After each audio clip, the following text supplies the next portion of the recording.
Chapter 38 of The Holiest of All by Andrew Murray. Chapter 38, The High Priest Called of God. Hebrews chapter 5 verses 4 to 6. And no man taketh the honour unto himself, but when he is called of God, even as was Aaron. So Christ also glorified not himself to be made a high priest, but he that spake unto him, Thou art my Son, this day have I begotten thee. As he saith also in another place, Thou art a priest for ever, after the order of Melchisedec. A priest sustains a twofold relationship, to God and to man. Every high priest is appointed for men in things pertaining to God. We have just seen what the great characteristic is of his relation to men. He must himself be a man, like them, and one with them, with a heart full of gentleness and sympathy for the very weakest. In his relation to God, our epistle now proceeds to say, the chief requirement is that he should have his appointment from God. He must not take the honour to himself. He must be called of God. All this proved to be true of Jesus. The truth that Jesus had his appointment from God was not only of importance to the Hebrews to convince them of the divine and supreme right of Christianity, it is of equal interest to us, to give us an insight into that which constitutes the real glory and power of our religion. Our faith needs to be fed and strengthened, and this can only be as we enter more deeply into the divine origin and nature of redemption. No man taketh the honour unto himself, but when he is called of God. It is God against whom we have sinned, in separation from whom we are fallen into the power of death. It is God we need. It is to him and his love the way must be opened. It is God alone who can say what that way is, who is able to have it opened up.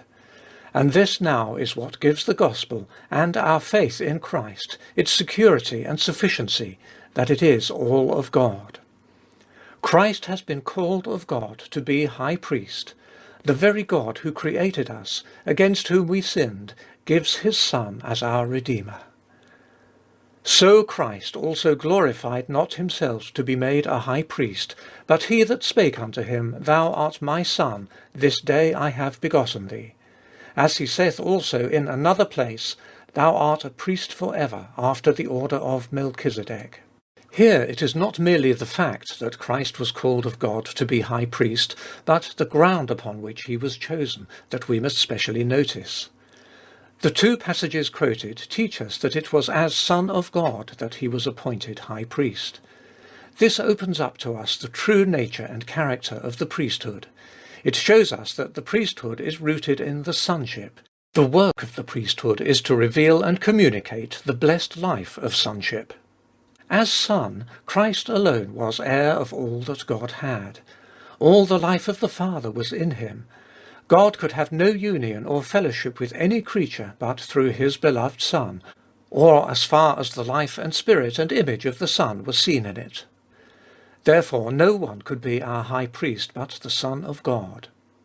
If our salvation was not to be a merely legal one, external, and I may say artificial, but an entrance anew into the very life of God with the restoration of the divine nature we had lost in paradise, it was the Son of God alone who could impart this to us.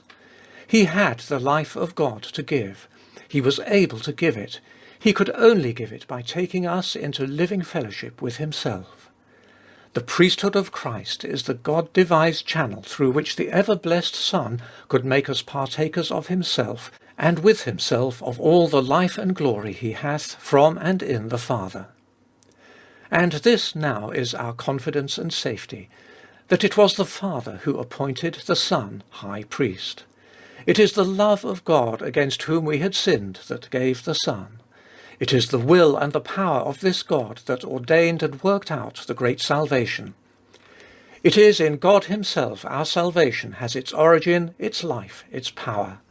It is God drawing nigh to communicate himself to us in his Son. Christ glorified not himself to be made a high priest. It was God gave him this glory. Just think what this means. God counts it an honour for his Son to be the priest of poor sinners. Jesus gave up his everlasting glory for the sake of this new, which he now counts his highest glory, the honour of leading guilty men to God.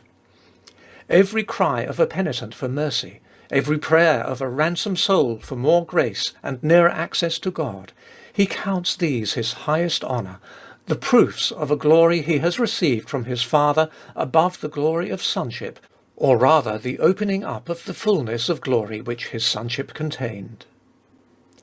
O thou doubting, troubled soul, wilt thou not now believe this, that Jesus counts it his highest honour to do his work in any needy one that turns to him?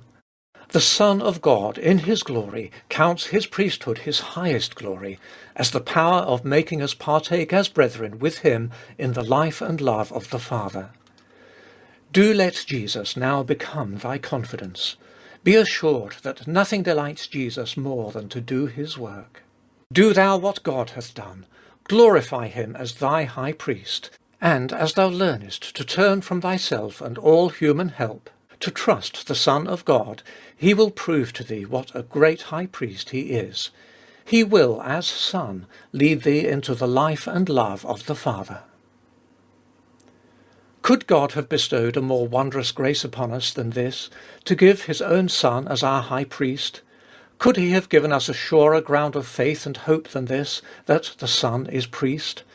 And shall we not trust him, and give him the honour God has given him? What is needed is that we occupy and exercise our faith in appropriating this blessed truth.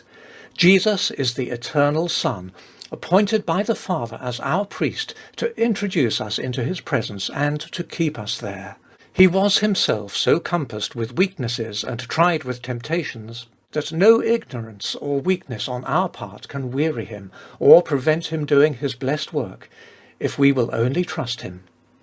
Oh, let us worship and honour him. Let us trust him. Let our faith claim all he is able and willing to do, our God-appointed high priest. Faith opens the heart. Through faith, this divine being fills, pervades the whole heart, dwells in it. He cannot bring thee nigh to God except as he brings thy heart nigh. He cannot bring thy heart nigh except as he dwells in it.